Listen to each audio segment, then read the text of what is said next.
ওই সরকারি দলের মন্ত্রী মিনিস্টারদের সাথে খুব খোঁজ গল্পে মেতে উঠছেন, তাদের কাছে আপনাদের চাওয়া পাওয়াগুলো বলছেন, তাহলে কি বিষয়টা এমন দাঁড়ায় না যে উপরে উপরে বিরোধিতা, তলে তলে সরকারের সাথে খুব ঘনিষ্ঠ সম্পর্ক? আমরা দেখতে পাচ্ছি না, না, এই জিনিসটা বলতে হয়। আর দুই নম্বর যে প্রশ্নটি, নাসিরউদ্দিন পাটোয়ারির বিষয়টা আসলে উনি যে বক্তব্যটি দিয়েছেন এটাকে আমি সমর্থন করি না। ফারুক হাসান, আপনার কাছে একটু যেতে চাই, ছোট্ট করে বলতে হবে, যদিও তিনি বলছেন জ্বালানি খাত, যেখানে বিদ্যুৎ ও জ্বালানি মন্ত্রী তিনি বলেছেন সরকার বিদ্যুৎ ও জ্বালানি খাতের বিতরণ ব্যবস্থা বেসরকারি খাতে ছেড়ে দিতে চাই। আমরা বিদ্যুৎকে ছেড়ে দিয়ে দেখেছি প্রধান, যদি বলি বিগত সরকার, আওয়ামী লীগ সরকারের সময় সেটা নিয়ে অনেক সমালোচনা হয়েছে, অনেক টাকা গচ্ছা গিয়েছে, এরকম কথা তোলা হচ্ছে। এখন সেই বিদ্যুৎ, অপরিশোধিত বিদ্যুৎ জ্বালানি, এগুলো কেন তারা বেসরকারি খাতে দিতে চায়? এখানে কোনো উদ্দেশ্য তো উনি বলছেন যে একটা রাঘব বোয়ালের হাতে ছেড়ে দিতে চায়, যে বিপিসি যেহেতু লাভজনক প্রতিষ্ঠান। সিভিক রয়্যাল রিসর্ট, সবুজে ঘেরা আভিজাত্য। ধন্যবাদ আপনাকে। শুরু থেকে বলে রাখি যে বিরোধী দলের কাজ কিন্তু শুধুমাত্র গতানুগতিক বিরোধিতা করে না। ধরেন আপনি একটা বিষয়ে বা একটা সিদ্ধান্তের বিরোধিতা করছেন, একই সাথে আপনাকে সলিউশনের পথটাও দেখাতে হবে যে না, সরকার এই কাজটা করছে, তারা ডান দিকে যাচ্ছে, ডান দিকে যাওয়া সরকারের উচিত না, এটা ভুল পথ, ভুল সিদ্ধান্ত, বাম দিকে গেলে বা ওই যে পিছন দিকে গেলে বা সামনের দিকে গেলে এটাই সঠিক পথ, এভাবে সরকার ভালো কিছু করতে পারবে। বাট আমরা বিরোধী দলের বন্ধুদের কাছ থেকে এখন পর্যন্ত এরকম সলিউশন সম্পন্ন কোনো মতামত, বক্তব্য আমরা এখনও দেখি নাই। তারা শুধু সমালোচনাই করে যাচ্ছেন। এখন দেখেন, এই যে আমরা জ্বালানি নিয়ে ইতিমধ্যে ব্যাপক আলোচনা, ব্যাপক কথা, এটা সত্য যে বিগত সরকার এই জ্বালানি খাতকে একবারে ধ্বংসের দ্বার প্রান্তে নিয়ে গেছে। বিশেষ করে আমরা আদানির কথা জানি, এই যে কুইক রেন্টালের নামে প্রায় 1 লক্ষ কোটি টাকা লুটপাট করা হয়েছে। বাংলাদেশ থেকে প্রত্যেক বছর কি পরিমাণ টাকা এই জ্বালানির মধ্য দিয়ে সরকার বিদেশে পাচার করেছে সেটা কিন্তু আমরা সবাই জানি। এবং এই খাতটা এক প্রকারের ধ্বংসের দ্বার প্রান্তে ছিল। এখন এমন একটা মোমেন্টে বর্তমান সরকার ক্ষমতায় আসছেন, বা ইন্টারিম সরকারের কথাও যদি বলি, তারাও তো এই ভঙ্গুর মধ্য দিয়ে সামনে আসছে। তো সেই জায়গা থেকে আজকে ধরেন লাভ কিংবা লস এটা তো পরের বিষয় ভাই। আমার এই মুহূর্তে প্রবলেমটা কিন্তু লাভ লসে না, আমার প্রবলেমটা কি, আমার ব্যাপক একটা সংকট তৈরি হয়েছে, ঘাটতি তৈরি হয়েছে। মানে এই সংকটটাকে আমার আগে সমাধান করতে হবে, তারপরে আমি লাভ লস চিন্তা করব। এখন ধরেন আপনার বাসায় 6 ঘন্টা লোডশেডিং বা 8 ঘন্টা, আমার আগে দায়িত্বটা কি, যে আমি বিদ্যুতে লাভ লস খুঁজবো নাকি আপনার বাসায় এই লোডশেডিংটা কমাবো? প্রথম দায়িত্ব কিন্তু লোডশেডিং কমানো। তো সরকার তো আসলে ওই সংকটটাকে কাটানোর চিন্তা করছে। এখন আমাদের যেটা প্রশ্ন, বা আমাদের বিরোধী দলের বন্ধুদের পক্ষ থেকে যে প্রশ্নটা বারবার সামনে আসছে, যে এই যে প্রাইভেটাইজেশন করার যে একটা প্রক্রিয়া সরকার ইতিমধ্যে হাত দিয়েছেন বা একটা উদ্যোগ নিয়েছেন, যেটাকে বেসরকারিকরণ করার একটা উদ্যোগ।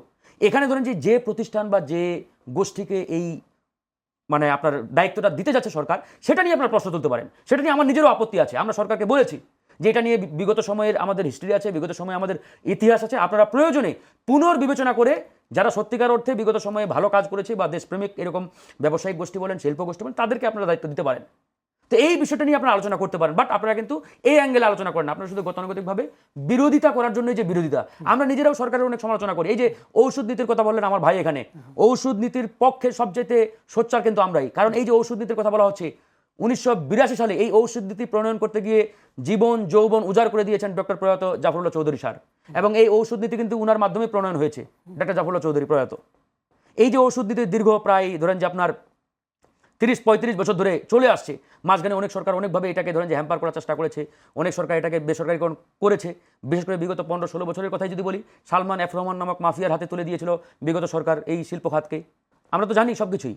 আজকে যারা দায়িত্বে আসছেন তাদের উচিত হবে এই সিদ্ধান্তটা অবশ্যই পুনর্বিবেচনা করা। কারণ এই আপনার কি বলে, এই যে চিকিৎসা সেবা এবং এই ঔষধের মধ্য দিয়ে এদেশের লক্ষ লক্ষ মানুষ কিন্তু সর্বশ্রান্ত হয়ে গেছে, অনেক মানুষ নিঃস্ব হয়ে গেছে।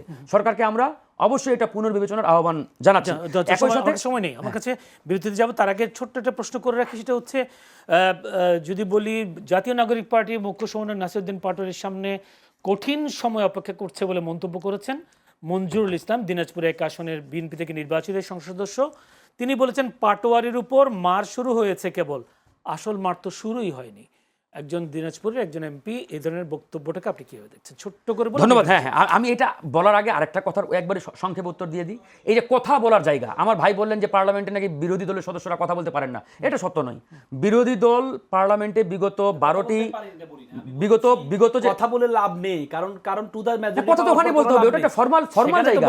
আপনি যাই বলেন না কেন পারেন, এটা বলি না। ধরেন আপনি একটা প্রস্তাব দিলেন, সরকার গ্রহণ করলো না, ডাজন্ট ম্যাটার। কারণ আপনি যে প্রস্তাবটা দিলেন জনগণ তো দেখতে পাচ্ছে, জনগণ শুনতে পাচ্ছে না।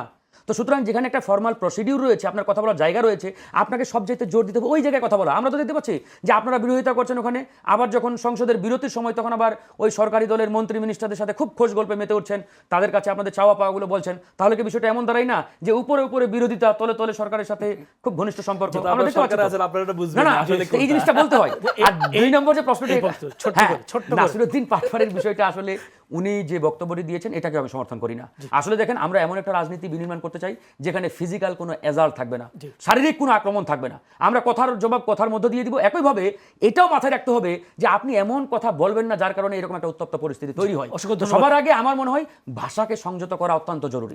সিভিক রয়্যাল রিসর্ট, কিনুন আভিজাত্য, নিশ্চিত করুন ভবিষ্যৎ।